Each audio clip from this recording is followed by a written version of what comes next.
Bienvenue dans votre émission, votre nouveau rendez-vous Dieu a changé ma vie. Tous les mercredis matins à 11h, nous vous donnons rendez-vous dans cette émission pour rencontrer une personne, un témoin, quelqu'un qui a cheminé dans la foi chrétienne et qui vient nous témoigner de ce chemin. Alors aujourd'hui, je reçois une jeune femme, Nesrina Barakat. Bonjour. Bonjour. Alors Nesrina, vous avez 23 ans, vous êtes étudiante en communication et graphisme à Lille. Vous êtes née d'un père libanais et d'une mère originaire du Maghreb. Vous êtes la deuxième d'une famille de 3 enfants, puisque vous avez 2 frères. C'est ça. Merci beaucoup d'avoir accepté notre invitation. Merci à vous. Et d'être venu dans Dieu a changé ma vie pour nous témoigner et nous raconter votre chemin, puisque on a pu en parler un tout petit peu hors antenne. Celui-ci est beau.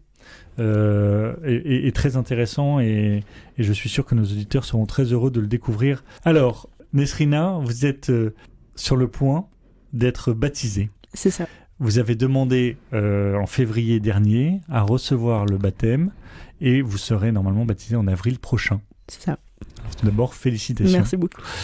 Ce qui est étonnant, par contre, c'est que vous, il y a quelques mois, peut-être quelques années, vous portiez le voile. C'est ça. Puisque vous étiez musulmane. Alors, on va revenir un petit peu sur ce chemin, en commençant peut-être par se pencher sur votre enfance. Vous avez grandi dans une famille pratiquante ou non pratiquante ? Alors, pas du tout pratiquante. Croyante, je pense, oui, quand même. D'accord. Et donc, j'ai été élevée dans une famille où chacun choisit, librement. D'accord. Donc sa foi, donc croire ou ne pas croire, mais avant tout, de tolérer toute, de respecter les religions et. D'accord. Vos frères. Alors, mon grand frère, il n'est pas du tout croyant. Alors ça, je sais qu'il n'est pas croyant. D'accord. Mon petit frère, je ne sais pas. D'accord. Enfin, là, il a encore 16 ans, donc... D'accord, il est encore jeune, il est en chemin. Donc vous avez grandi au sein d'une famille de culture musulmane, en fait, hein, parce que même votre père libanais, il est de culture... musulmane aussi, musulmane, les deux. Et, alors lui, il est de la communauté chiite. Chiite, d'accord. Et puis votre mère, bien sûr, originaire du Maghreb, donc sunnite. Sunnite. Donc déjà un melting pot intéressant au niveau de vos parents. Et donc vous avez grandi dans cet univers de tradition musulmane, mais on ne priait pas à la maison. C'est ça. D'accord. En revanche, vous, au fond de vous... moi j'ai toujours cru en quelque chose, mais pas forcément aux chrétiens ou bien islam. D'accord. Au fond de vous, vous saviez qu'il y avait Dieu quelque part. Voilà, c'est ça. C'est ça. Et donc, quand j'étais à peu près en terminale, j'ai commencé à mettre le voile, donc pratiquante. Donc, le voile, le simple voile. Oui.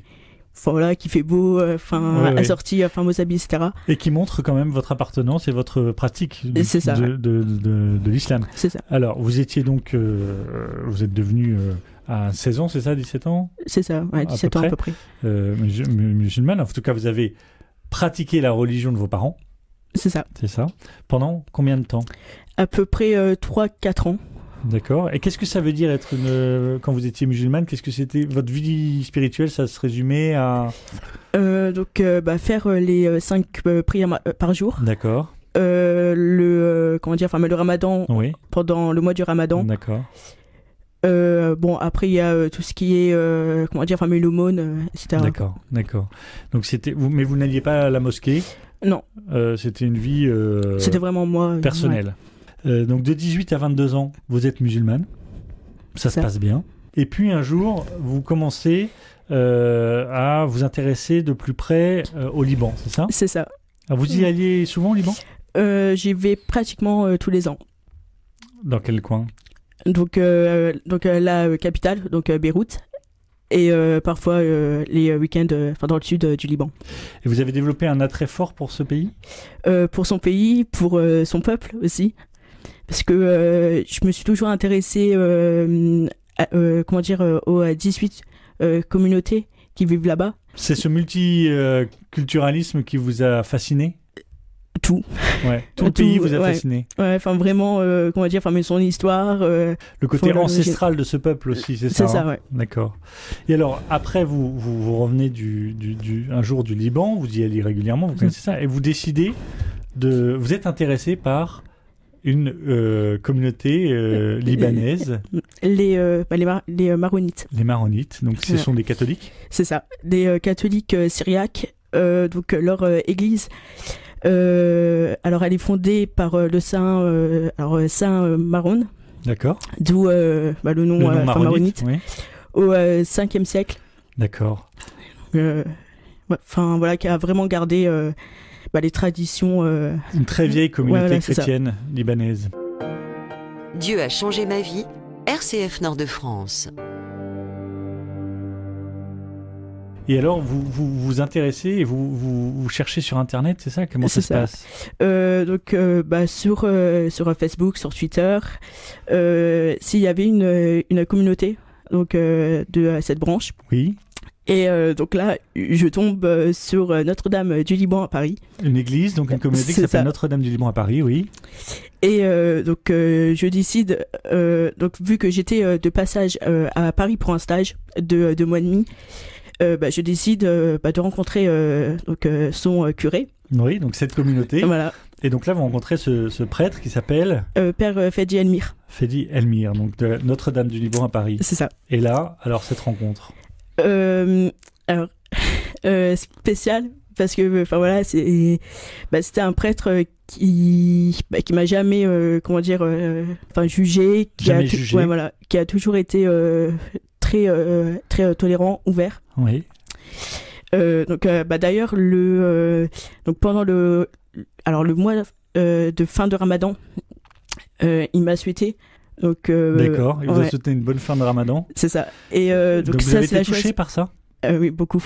En fait, j'ai tellement été touché que le jour même, j'étais à Notre-Dame de la Treille, donc la cathédrale de Lille, déposer un cierge pour lui. C'est vrai? Ouais. Ah ouais, c'est beau, c'est très beau. Alors cette personne, ce père Fedi Elmir, vous touche par son attitude bienveillante. C'est ça. Il vous accueille, vous arrivez voilé, mais il vous accueille comme vous êtes, sans vous juger, sans vous rejeter. C'est ça. Et donc là, commence un cheminement pour vous. Vous vous dites, je vais faire le carême, c'est ça, vous m'expliquez? C'est ça. Donc je faisais le carême en solidarité avec mes chrétiens d'Orient. Donc plus particulièrement des chrétiens de mon pays d'origine, pas du Liban. Bien sûr. Et mais ce qu'il faut savoir, c'est que la communauté maronite ne commence pas le carême le mercredi des cendres, mais du lundi des cendres. D'accord. C'est ce que je faisais aussi. D'accord. Donc ce carême en solidarité avec les chrétiens d'Orient vous fait rentrer quelque part un petit peu dans la prière de l'église chrétienne, quoi. C'est vos débuts dans l'église chrétienne. C'est ça. C'est ça. Mais à l'époque, vous n'étiez pas encore convaincu. C'est ça, ouais. D'accord. Donc vous faites ce carême, et puis survient une phase de doute. Donc c'était à peu près vers novembre 2017. J'avais un gros doute, même est-ce que je dois être croyante ou pas. Donc vraiment le gros truc. Le gros doute spirituel. Ouais, voilà, c'est ça. Est-ce que ça sert à quelque chose? Est-ce que Dieu existe? C'est ça. Ouais. Et là, ça dure ça? Pas vraiment, parce que je suis toujours attachée donc à cette fameuse église, donc Notre-Dame du Liban à Paris. Et j'ai fait un saut. J'ai prié un saint qui est très important pour moi, qui est Saint Charbel. Saint Charbel, qui est le saint patron du Liban, non? C'est ça. D'accord. Donc vous êtes descendu à Paris pour ça? Oui. Ah oui, c'était... Oui. Donc vous êtes dit, je vais pas bien, je suis dans le doute. Ouais. Est-ce que ça s'accompagnait d'une déprime plus large sur le sens de l'existence, ou c'était uniquement une question de je veux résoudre cette question spirituelle? Ouais, voilà, c'est ça. D'accord. C'est plus, ouais. Donc vous décidez de descendre à Paris. Vous allez à Notre-Dame du Liban parce que vous êtes dans le doute et vous allez prier Saint Charbel. C'est ça. Donc j'étais devant sa statue et je lui dis, écoute, je suis perdu. Enfin clairement, je suis perdu. Aide-moi. Et donc je retourne à Lille. Et un soir, j'ai j'ai fait un rêve. Et donc en fait, c'était ce fameux saint qui me posait un voile blanc donc sur la tête avec une grosse lumière. Et donc c'est à partir de ça que je me suis dit faut quand même que je demande le baptême. D'accord, donc Ouais. c'est cette prière à Saint-Charbel quand vous étiez dans le doute, Ouais. et ce rêve qui vous a confirmé C'est ça. que tous les prêtres chrétiens que vous rencontriez, C'était pas dû à ça. Ouais. c'était pas du hasard, que Dieu vous appelait quelque part et vous avez décidé de C'est ça, ouais. demander le baptême. C'est ça. Écoutez, merci beaucoup Merci à vous. Nesrina pour ce témoignage et ce beau chemin que vous avez parcouru grâce à Saint-Charbel, on peut le C'est dire, ça. Ouais. et puis grâce aux prêtres Et au père, que vous avez rencontrés sur votre chemin, Et, qui est mon papa spirituel. qui est devenu votre père Ouais. spirituel. Ouais, vraiment. Très bien. Eh ben, écoutez, merci d'être venu dans nos studios. Merci à vous. Et puis, on vous souhaite de passer une belle fête de baptême en avril prochain. Merci.